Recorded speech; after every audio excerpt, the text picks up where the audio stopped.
Hello, welcome to the last segment of Citizens Forum. Before we start, I'd like to thank again our volunteer crew and the shop staff that makes it all happen. Our guest in this segment is Scott Attrill. Scott lives in Esquimalt, and he's running for the mayoralty of Esquimalt. So Scott, maybe you just want to introduce yourself and tell us why. Sure. Hi, Jack. My name is Scott Attrill. I'm the owner of Floyd's Hairstyling for Men in Esquimalt and have been for the last 15 years. I've been self-employed for 30 years. I know Esquimalt very well. I grew up in Esquimalt. I graduated out of Esquimalt High in 1981. It's been a home to me for a very long time, for 30 years. I have lived in other parts of the city, but a lot of it has been in Esquimalt. I've seen no growth in Esquimalt, none whatsoever. I've seen a lot of fighting, a lot of wasted monies. I've seen the Mayor of Esquimalt arguing about what police service should be utilized. I've seen not really any development or any kind of business core developed in Esquimalt. It's always been the same. I'd like to see that change. I'm seeing a lot of, in Esquimalt and all over the city, I'm seeing wasted monies with flower pots and bike lanes. And the idea of traffic calming, where the CRD has a plan. It's called the Cycling and Pedestrian Master Plan. I'm sure you've hit on this, right? I don't really know anything about it. So the Cycling and Pedestrian Master Plan is basically it's the basis of how they get the money for traffic calming.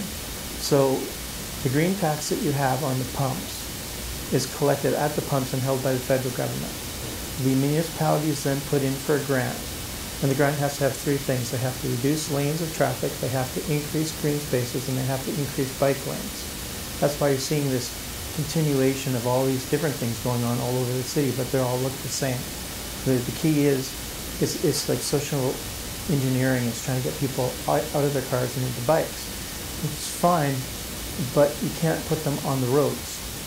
Okay, so when the municipality puts the grant in, it goes to the CRD dots the I's, crosses the T's, and then it goes to University, Union of British Columbia municipality. It's quite a mouthful. That's why people get bored of politics, right? What happens after that is they award the money to the municipality, given that they've done all three of these things in their project. And that money is then sent from the federal government to the municipalities that says 100% federally funded. Well, it's a lie. The people that funded it are the people in their cars, and every time they buy gas, they pay the tax. It gives them more money to spend in this direction, which gives you less lanes of traffic. Now, I used to be a bike rider. I don't anymore. I had an accident. But, I mean, I'm happy, I think, to have what they call traffic calming and less lanes of traffic. I mean, that's my, just somebody says that, I think, yeah, that sounds like a good idea. Am I wrong? Yeah. Okay. You are, because ICBC has people lining up out the door to get their licenses, and they're not getting licenses to drive bikes. So there's going to be, you're saying there's going to be more traffic, so we have to have more roads. And even if we go and say, well, this is a green initiative, and we want to reduce our carbon footprint. Yeah. But what happens when they perfect the electric car? Now you're having all these cars stuck in minimal amounts of lanes. For what purpose? People stuck waiting to get home. For what purpose? Esquimalt in particular is a jackpot, because you have two of the largest employers in a 1 kilometer area, right. D&D and Shipyard, some 8,000 to 10,000 people Monday to Friday. You take away lanes in that area, right between the base and Shipyard, it's not even going to increase the amount of congestion. It's also going to create a problem for emergency services. You think about when that fishing ship hit the Winnipeg. One day before, the Protector was in the place that the Winnipeg was. That's a single-hulled ship, and it was holding 1.2 million liters of diesel at the time. If it punctured the tanks, we would have an environmental disaster at the very least. We'd have less lanes. You can't get the men and the women of the mine to get on site to contain the emergency as quickly as possible. You can't get people evacuated out of the area. Remember the Russian freighter when that went up? How many police, how many fire departments came to get people out of their houses? You reduce lanes in that area, it is going to end in a disaster. Okay. You wanted to talk about your vision for Esquimalt, so I guess this is one part of it. One part is to keep Esquimalt free-flowing, to let people come and go as they please. The second part is to get all the people that work in Esquimalt, or a great percentage of them, to call Esquimalt their home. And what I want to do in that direction is I want to eliminate the antiquated height restrictions in building. Right now we just had 2 towers, 10 stories tall, canceled. They were denied the building permit. And the reason for that is unknown. We just were denied it. I think it's because the people down in that area, and what we're going to talk about, the NIMBYs, right? The people down in that area didn't want it because the shadow from the building was going to go across the marina, and that's where Mayor Barbara Geezer has most of her support, or many voters from that area. If they approved it, she would probably lose a great deal of the support for her in that area. But if people don't want it, I mean, I wish they would do that in Victoria. When people don't want something, don't do it, because they just kind of ram it down our throats. Well, in Esquimalt in particular, the only place we can go, we can't build out, so we can only build up, right? And with the infrastructure cost being so high for even just like the Johnson Street Bridge, not that that's Esquimalt's problem, but it is Victoria's problem. When the infrastructure costs go so high, it has to be shared by the number of houses, the number of tax-paying houses. And if you don't have that number going up, then the taxes keep going up and up and up, and pretty soon people can't afford their own homes. How do you think people feel in general in Esquimalt about going up? People like the idea, or do people like Esquimalt more the way it is now? 18% of the Esquimalt population voted in the last election. When I go to a town council meeting, there might be 7 to 5, 10 people in there, maybe. The mayor says it's a bumper crowd, there's 15 people there. The largest crowd I ever saw was when they were trying to get that permit passed for the 10-story building 2 tower. Right. And it should have passed. It fit into the city zoning proposals. It should have passed, but it was just wrong timing. The guy shouldn't have brought it up when he did. He should have waited till after the election. Right. What I see is selling the ocean views and the mountain views, putting condos up as high as 25 stories like they do in the Songhees, all along where the water is. Maybe not where the homes are already located, because of course they have vested interests there, but there are pockets of Esquimalt that are downtrodden. They need to be replaced and needs to be ripped up. Constance Avenue is a great example. It's right behind the base. There's going to be very little people that are going to be upset with a big building going there. It's not going to block anyone's view. And anyone that buys in that area is going to have the sun rising in the morning and the sun setting at night over the mountains. It's beautiful.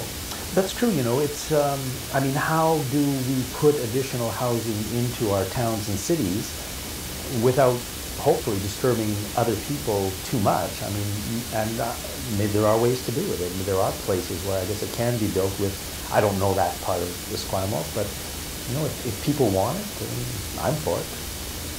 Yeah, the most complaining I heard about that building, that 10 stories, 2 towers, was it was going to take away their sun. Well, that's important. Well, it is, but it's not gone the whole day. Yeah. The sun moves. You wanted to talk about the CRD's sewage treatment plan. Yeah, we can touch on that.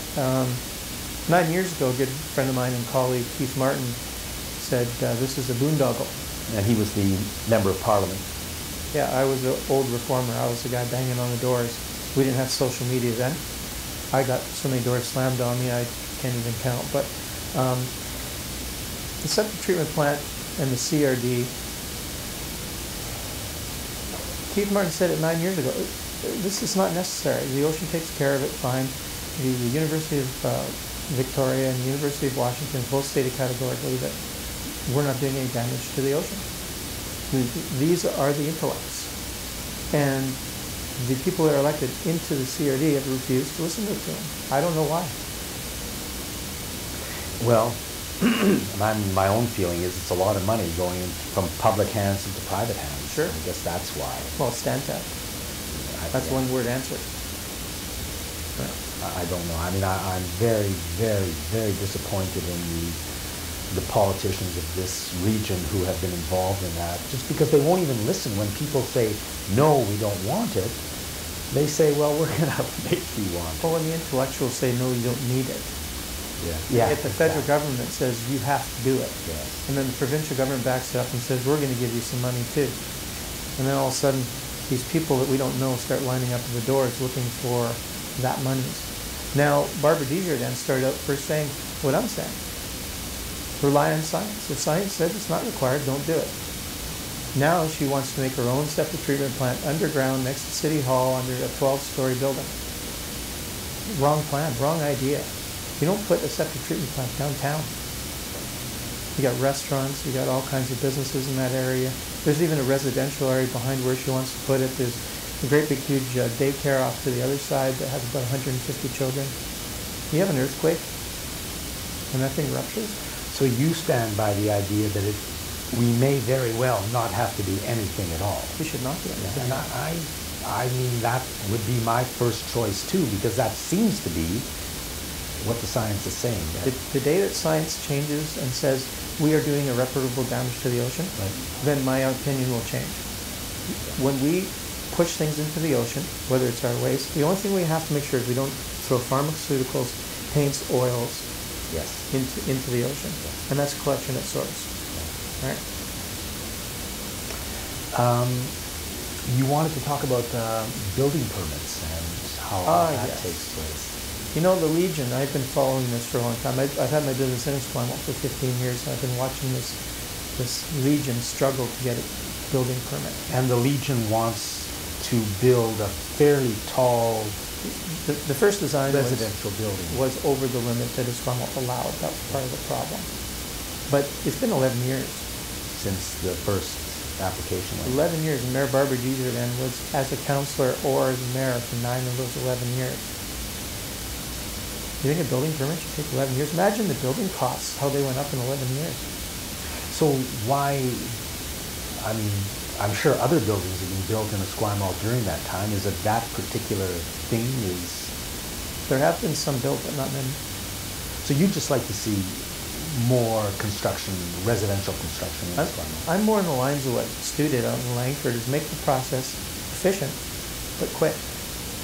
Get the jobs going, get people working, get the building going, and then have the development work around that. You have more people living in a square area, then you have more opportunities for restaurants, more opportunities for barbershops, more opportunities for almost every kind of business.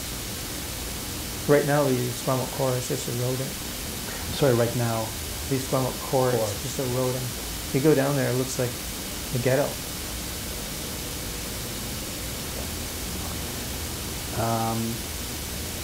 How about regional CRD issues?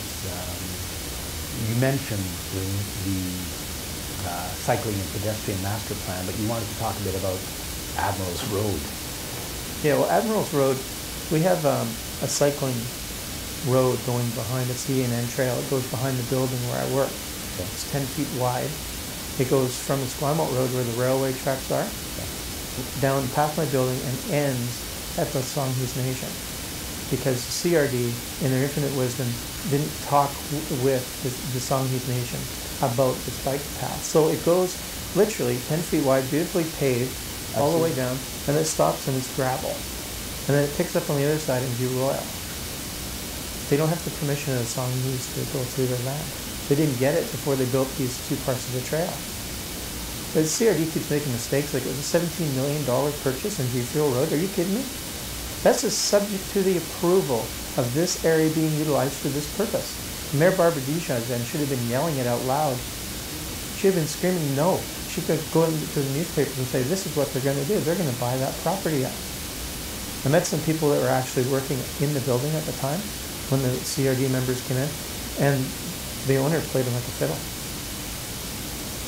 And they just gave up $17 million of our tax-paying money for something that's never was going to be able to be utilized for said purpose. Yeah, how, is there a better way of doing it? I mean, besides the politicians themselves being better trained and doing a better job for us?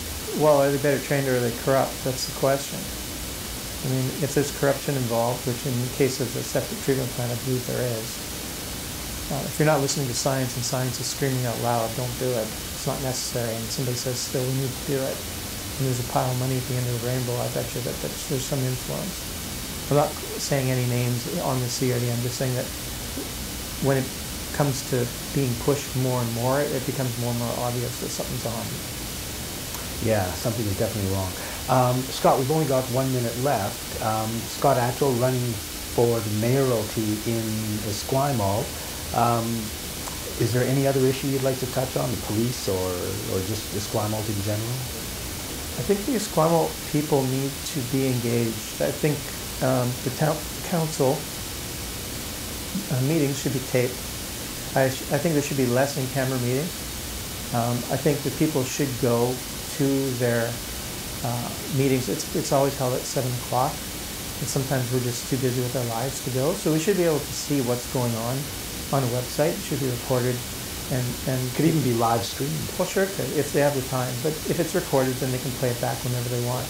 But the infrastructures that you're going to pay for in the near future are going to oversee the monies you're going to be available out of your own pocket for taxes. It's going to get too expensive. You're going to have more people live in the area. You're going to have development to be able to afford what's coming down the pipe in the near future. City elections are coming up in November, only a few months away, so keep all of this in mind. Thank you, Scott. You're welcome. And thanks for watching Citizens Forum.